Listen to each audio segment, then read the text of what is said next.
Welcome to 10-minute tips and tricks where we share internship advice in less than 10 minutes. Today we're going to be talking about career fair preparation, specifically things we think you can do to help you prepare for a career fair. So Mike, what ideas do you have when it comes to preparing for a career fair?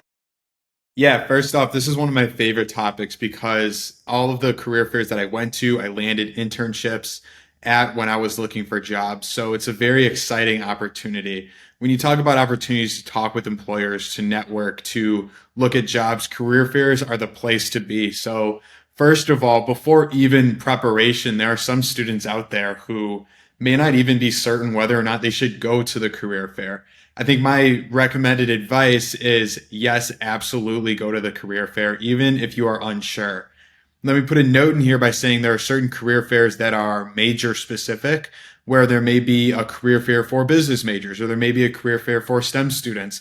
Maybe you want to do some due diligence on that. Like if you're, a marketing major and you're interested in going to a career fair, try and find one related to business or marketing, at least there where there are going to be companies that are hiring for your position. You may not want to be going to a career fair that companies are going to be recruiting for positions that you're not interested in. That would be the only time I would say maybe you don't go to this career fair.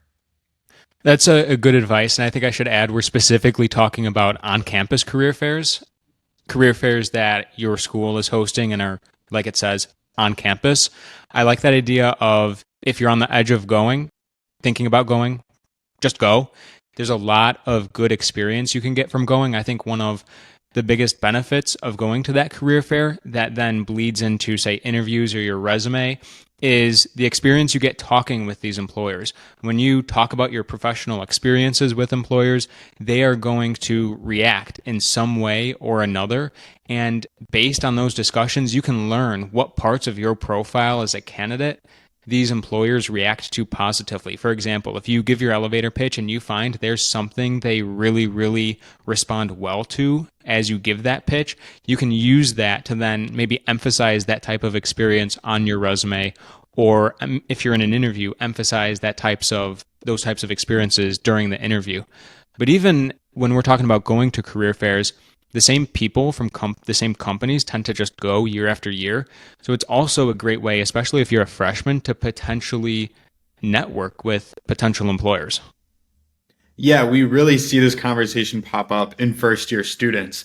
It's should I go to the career fair because I don't have college experience, work experience, internship experience. Well, here's the problem that they get into is if you're only looking for internships if you have internship experience, basically if you don't have internship experience, it's impossible to get an internship, right? So it's okay to find an internship, to apply for internships, to look for an internship without that past experience. Ultimately, it does come down to your preparation. So some of the things you can do to prepare for a career fair is number one, reach out to the career fair host.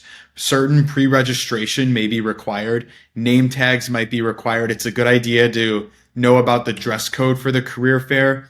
And then lastly, you can ask for a list of list of companies that are going to be at the career fair. This is important and it starts leading into the preparation aspect because you want to look at what companies are you going to be speaking to at the career fair. And my recommendation is to not just select the big name companies on the list.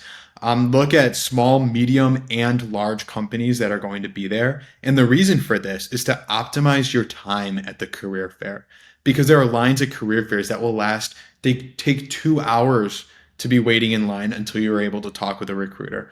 There are other companies and other booths where you can just walk up, start talking, discuss your resume, and discuss a potential interview, right? So there's a lot of different ranges of companies that you can speak to. So definitely do due diligence. Do your due diligence in looking at who is going to be at the fair, who do you want to speak to, and then do research on them after you identified who you want to speak to. Yeah, that's a good point. Doing the research ahead of time to identify the employers that you want to talk to, because, like you said, you're going to use your time more efficiently if you know the exact employers you want to talk to.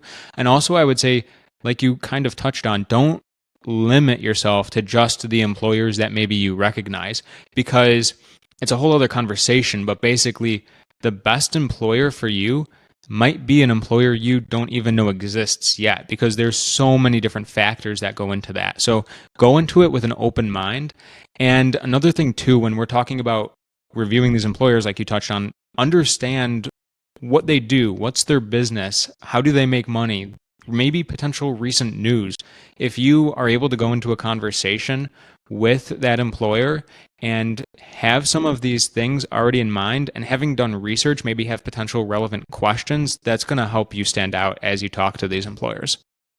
Yeah, the recent news is huge. And when you think about it too, if you can find recent news that may be a little bit niche, or if you have a new understanding about the business or the company where, the company may be known for a certain product or for certain services, but they're very proud of other products or services. If you can bring that up and show that you know a second level, deeper knowledge about this company, I think it shows number one, that you've done your due diligence and preparation. That is a green flag that recruiters, in my experience, have been looking for. Number two, it shows that you're passionate, you're interested and excited about this company. And number three, make sure you're communicating this information with energy and enthusiasm. I think this is big for first year students looking to get an internship at career fairs. Bring your energy, bring your authenticity, bring your enthusiasm, embrace that you are a first year student, and embrace the fact that you are coming into this experience with an open mind and you can bring fresh new ideas that are new. And that could be a huge contribution to the company. So make sure you kind of think about, okay, what is my current situation and what can I bring to this company? And try and communicate that. Show that in all ways through your discussion with the recruiters.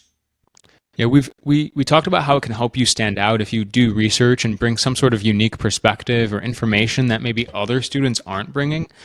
And that's really important because if you think about the career fair, tons of students from all around campus are going to that fair.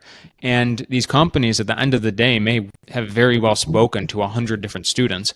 And you want to be able to stand out because it's very easy to just get lost in the sea of students. To give a very quick example of standing out, not during a career fair, but during an interview and how it relates to recent news, I recall I was in an interview and that specific company that I interviewed for had released their financial quarterly earnings report that morning. I was researching the company that morning, saw this like knockout quarter, this knockout financial report, mentioned it during the interview. And because it was literally so recent, the interviewer was pretty impressed that I had already known that, let alone just knowing this little extra detail about the company. And I think this speaks more volumes in terms of it speaks, your example isn't just in that recruiting environment, they were impressed that you knew it. I think it reflects something about you as a candidate because from my internship experiences, if recent news breaks 2 hours before a meeting relevant to what the meeting is going to be, you're likely going to want to know about that. You're going to want to have information. You're going to want to come prepared with that new news and your thoughts on that news. It's very, what your situation is. The news broke. You did some research. You brought it up in the interview. That's a type of real life on the job situation that may be expected of you as an intern. And if you can demonstrate that in the interview process or in the career fair discussions, I think that puts you in a really good situation to be, in a positive light, viewed in a positive light from the recruiter's perspective. That's a good alternative perspective. I know we're coming up on time here, so I want to say two things off the top of my head, two additional ways you should prepare for a career fair. First would be your elevator pitch, basically your main pitch that you're giving to employers about yourself. It's important to prepare and practice that and be able to deliver it well. Another thing is you want to bring copies of your resume. I always recommended bringing at least two copies of my resume per employer that I wanted to talk to. I felt like that was sufficient, but really, I think you're the best judge of that. But that was my case. Do you have anything else, Mike, you want to add? Yeah. So final tips in terms of preparing for the career fair. Yeah. Anything? We got 40 seconds left to keep this 10 minutes. Remember to be a person and that the recruiters are people too. They are what you want to have a conversation. When you head up to that career fair booth, don't just spit out your elevator pitch. Like actually introduce yourself, say hello, ask them how they're doing, maybe make a comment about the weather or, if you notice something, actually have a dynamic conversation with the recruiter because they are people too. Also, don't be afraid to ask, like, if you're struggling starting off the conversation and you're super comfortable giving your elevator pitch and that is like what you feel safe doing, feel free to be like, you know what? Do you mind if I just give you an overview of my resume and walk you through my experiences? And that way it's like a little reset. You get to be comfortable and you get to start talking about your experiences and then communicate why you're interested in working at the company.